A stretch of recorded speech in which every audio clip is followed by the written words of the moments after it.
Hello everyone.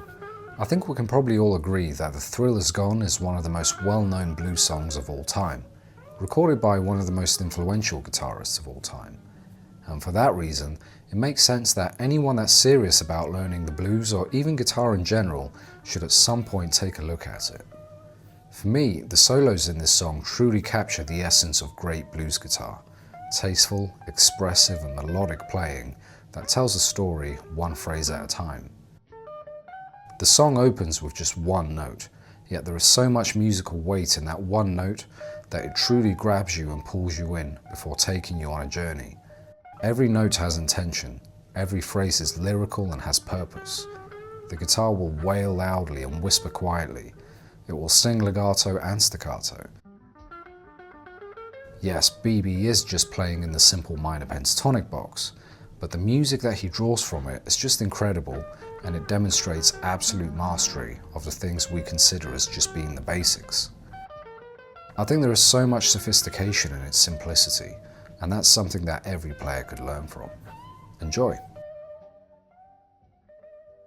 Okay, so we're playing in B minor. As with most classic blues, we'll only really be using shapes 1 and 2 of the minor pentatonic. So we're going to take shape 1, play it from fret 7. And for shape 2, we'll be using the upper fragment of that, which will be starting at fret 11 of the G string. For the first phrase of the solo, we'll be starting in shape 1 on the root note here, and we're just going to add some vibrato to it. Okay, for the second phrase, we'll be moving down the minor pentatonic shape 1, adding an occasional bend here and there. So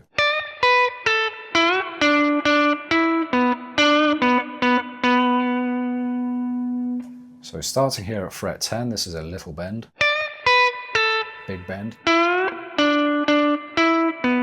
little bend, some vibrato to finish. Next phrase, we're still in shape 1, we're going to do a big bend on G9 here. Finish on the root note here as well. So if you can, try to add some vibrato at the peak of the bend.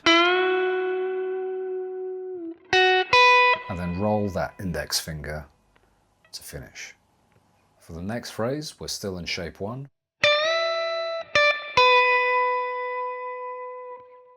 So we're doing a big bend at fret 10. And then some vibrato to finish. For the next phrase, we'll be shifting up into shape 2 of the pentatonic, starting at B12 here. Now the key thing here is that we're adding a quarter tone bend on fret 10 and a semitone bend fret 12. So the first bend is small, the second bend is slightly larger.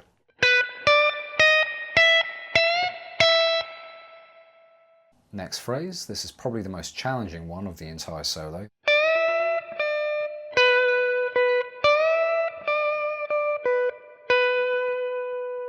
As you can probably guess, what makes this difficult is bending fret 10 up to fret 12 using the index finger. So what you can do, if you find this challenging, shift your hand slightly to the left so your middle finger ends up on fret 10, and then you can push up on the string with the assistance of the index finger as well. So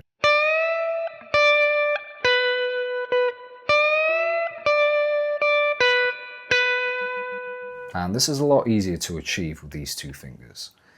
Now the other thing to consider is adding a vibrato after each bend.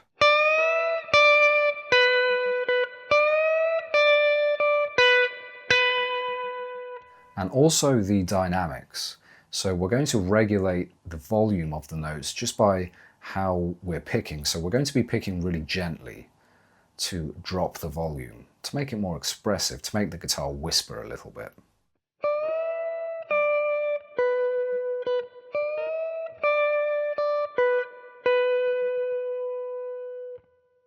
As you can tell, this really adds to the expression of what we're playing, and B.B. was just an absolute master of using dynamics in his solos. Next phrase, we're staying in the second shape.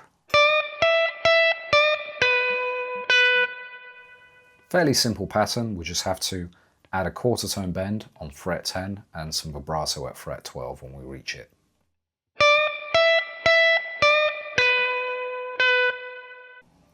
Next phrase. So this is picking E12, pushing the string up to fret 14, so this is a pre-bend, and then we're going to release it. And then it's just E10, hammer, E12. Quite a fast one. Final phrase, we're still in shape 2.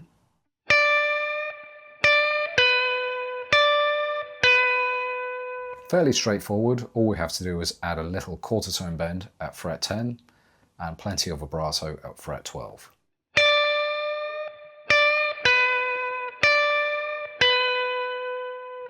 Remember to gradually bend that fret 10 up a quarter tone.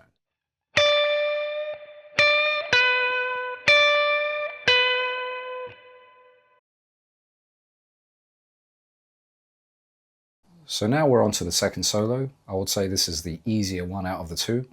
And for the first phrase, we'll be starting in shape 1 before quickly shifting into shape 2.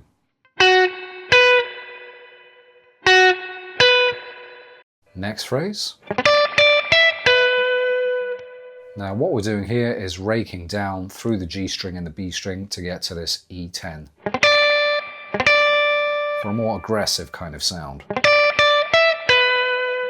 Plenty of vibrato at the end here. Next phrase, we're still in shape 2.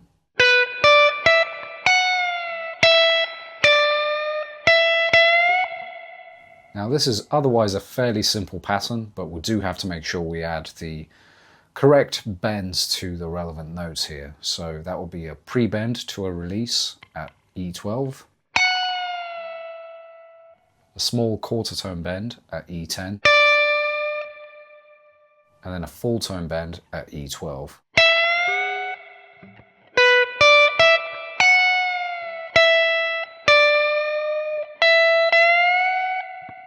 Next phrase, it's a similar pattern. Here we just have to remember to add 2 small quarter tone bends at E10 and plenty of vibrato at the end at B12.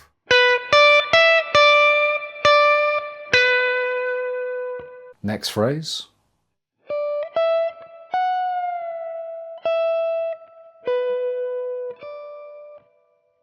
And here we're going to really drop the dynamics by picking lightly and gently with the right hand. So think about how hard you're coming down onto the strings as you're playing the notes. This part is barely audible on the recording itself, but it does add so much to the expression. Next phrase, it's the b.b.king signature. And typically the way he does this is he targets a root note really high up, so in this case it's the B note, and he would normally do this with the pinky and use the other fingers to block out the other strings because he strums down to that target note. And usually there's a slide off at the end. Next phrase, we're back into shape 1.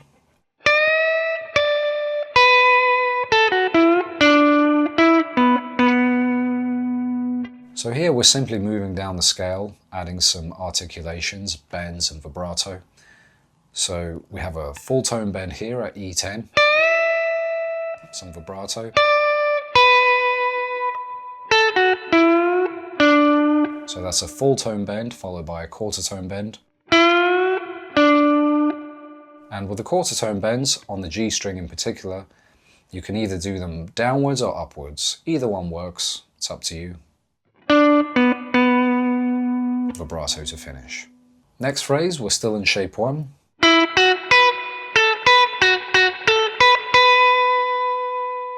Now this is a fairly simple line, but how we play the notes can really make a difference. So we want to be playing this with some staccato, so making the notes very rhythmic. We're going to be down picking them. And think of almost making it sound like a nursery rhyme.